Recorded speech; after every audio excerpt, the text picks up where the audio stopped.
Baiklah, untuk nomor satu itu sudah terlihat pada layar ya. Di sana bahwa kita mengetahui bahwa terdapat dua beda potensial, yaitu potensial 1 dan potensial 2. Serta hambatannya itu ada 5 hambatan di sana. Nah, rangkaian yang digunakan itu rangkaian gabungan seperti pada gambar. Dan yang ditanyakan pada soal itu berapa besar tegangan 1 dan tegangan 2 pada gambar. Untuk soal seperti ini, pertama-tama yang harus kita cari itu adalah hambatan totalnya terlebih dahulu. Dimana di situ kita tahu bahwa hambatan totalnya itu merupakan hambatan total gabungan, dimana R2 dan R5 itu merupakan rangkaian paralel. Sedangkan untuk R1, R4, R3, dan R2 dengan 5 nantinya itu merupakan rangkaian seri. Nah, kita harus mengerjakan yang rangkaian paralel terlebih dahulu, yaitu R2 dengan R5. Jadi R totalnya ialah 1 per R2 ditambah 1 per R5, dimana yang seperti kita tahu pada soal, semua hambatan itu bernilai 20 ohm. Jadi kita tinggal masukkan saja ke dalam rumusnya, yaitu menjadi 1 per 20 ditambah 1 per 20. Hasilnya 2 per 20. Ingat, itu tadi rumusnya 1 per R2,5 ya. Jadi itu harus dibalik. Kalau untuk mencari R2,5 maka 20 per 2. Jadi hasilnya 10 ohm.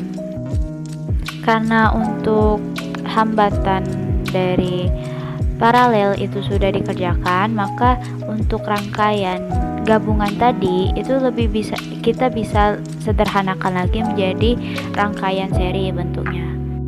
Maka step selanjutnya itu adalah kita mengetahui dulu nih berapa sih arus total yang mengalir pada rangkaian tersebut.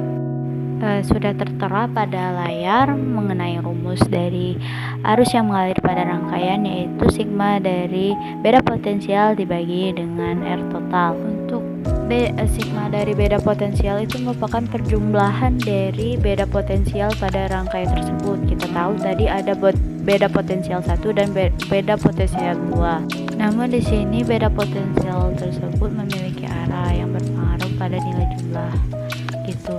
Jadi di sini kita harus berasumsi dulu nih arah arus yang mengalir pada rangkaian tersebut itu seperti apa. Nah, di sini saya berasumsi bahwa arah arus yang mengalir pada rangkaian tersebut searah dengan jarum jam. Jadi ketika dia bertemu dengan F1 itu ketemu dengan tanda negatif dulu. Sebaliknya ketika dia bertemu dengan beda potensial 2 itu bertemu dengan yang tanda positifnya dulu. Jadi untuk sigma dari beda potensial itu sama dengan minus beda potensial 1 ditambah beda potensial 2 minus 5 ditambah dengan 12, hasilnya 7 volt. Nah, jadi untuk arus yang mengalir pada rangkaian tersebut sebesar 7 dibagi 70, hasilnya adalah 0,1 ampere. Nah, jadi dari sini kita bisa mencari nih berapa tegangan di titik 2 dan titik 1 dengan menggunakan persamaan ohm nih teman-teman, yang tegangan itu sama dengan arus dikali dengan hambatan.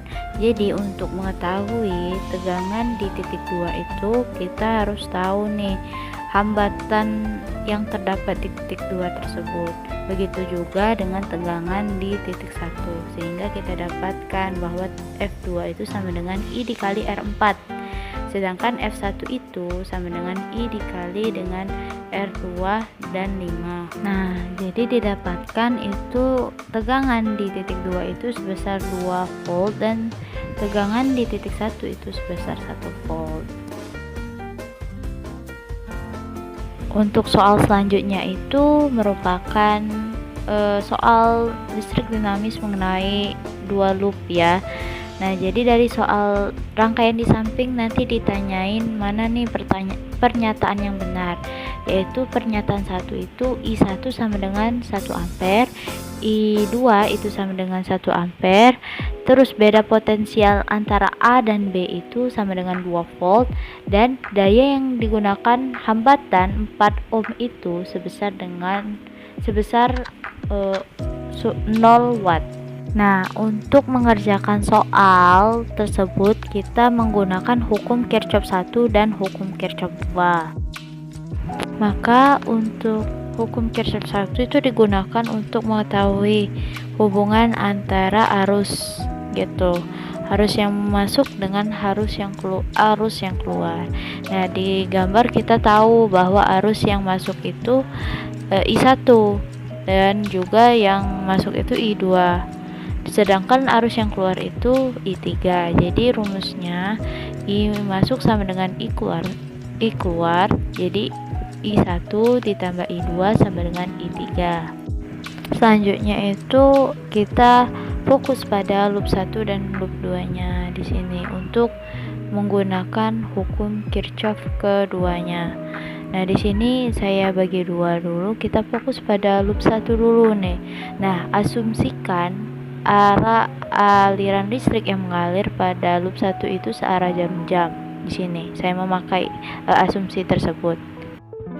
Jadi setelah kita mengasumsikan arah aliran listriknya, barulah kita masuk ke hukum Kirchhoff yang kedua itu, yaitu sigma dari beda potensial itu ditambah dengan sigma I dikali R sama dengan 0, dimana beda potensial pada loop 1 itu hanya ada di 2 volt, sedangkan untuk hambatannya itu ada 2, yaitu 2 ohm dan 4 ohm.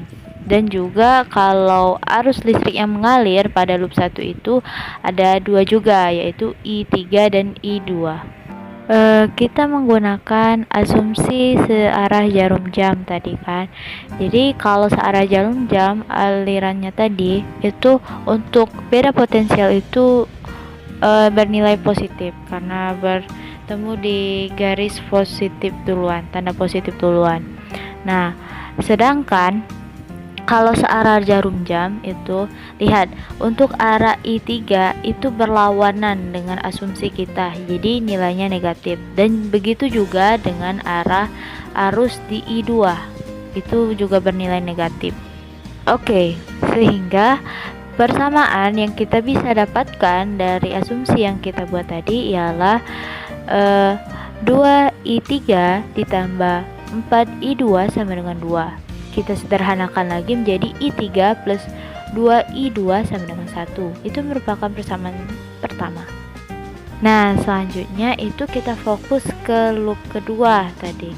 Nah, lakukan hal yang sama seperti yang kita lakukan di loop pertama tadi, yaitu mengasumsikan arah aliran listrik yang mengalir pada loop tersebut. Nah, biasanya pada soal-soal seperti ini kita yang tadinya pada loop 1 itu menggunakan arah searah jarum jam, nah yang ini terbalik, yaitu berlawanan arah jarum jam. Maka persamaan yang bisa kita bentuk dari loop 2 itu sama dengan I3 ditambah I1 sama dengan 2. Nah, perhatikan ya, untuk persamaan 1 dan persamaan 2 itu terdapat perbedaan antara I-nya. Jadi kita tujuan dari persamaan ini dibentuk ialah untuk dapat saling mengeliminasikan nantinya. Kita eliminasi dan substitusi.